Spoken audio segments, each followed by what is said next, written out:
Sorry about that. My last video cut off, but I was at the point where Juliet takes the potion, and it's at that point there's no going back.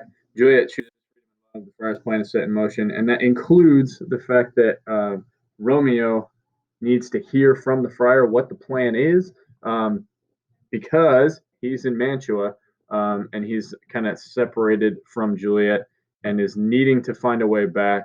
But he needs to know this whole plan, right? So to me, this is the most exciting part of the novel. And if you can read this sideways, I think that this is the main part of the story where we can kind of zoom in and see just how many characters could be blamed for the death of Romeo and Juliet at this point. So again, remember the main point of Shakespeare's play. The main reason he's telling us this story is because he wants us to consider who it is that's at fault or to blame for Romeo and Juliet's death. And I think here you could say that any of the characters are to blame, right? Romeo, because he keeps falling in love and then he gets in this fight. Tybalt, because he started the fight in the first place. The friar, because of his whole plan. Juliet, because she's being rash and taking the potion. Juliet's parents or Paris, because they're forcing Juliet into a no win scenario. Romeo's parents, because he gets banished and they're kind of like, oh, well, bye. Good luck.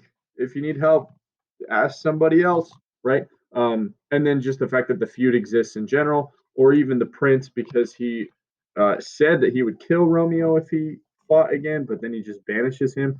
So again, right here, I think you could narrow it down to blame just about anybody, and that's why I think this is kind of the most important central moment to the entire play, and that sets in motion the following action. The following action is basically just this list of 7 events in a row that all take place between Act 5, Scene 1 and the middle of Act 5, Scene 3, so around line 170. So basically, Scene 1, Scene 2, and then the first half of Scene 3. Excuse me. We see Romeo buy the poison because he believes Juliet is dead. Friar John fails to deliver the letter that he got from Friar Lawrence to Romeo. That's in scene 2. And that means Romeo is going to come back all like believing that Juliet is dead, which is again why he buys the poison. Then in scene 3, Paris visits the grave. Romeo arrives at the grave too, so they're both there kind of checking on Juliet. Paris dies because Romeo kills him. Romeo dies because of the poison after he sees Juliet unconscious. Juliet dies because she stabs herself after she sees Romeo dead from the poison.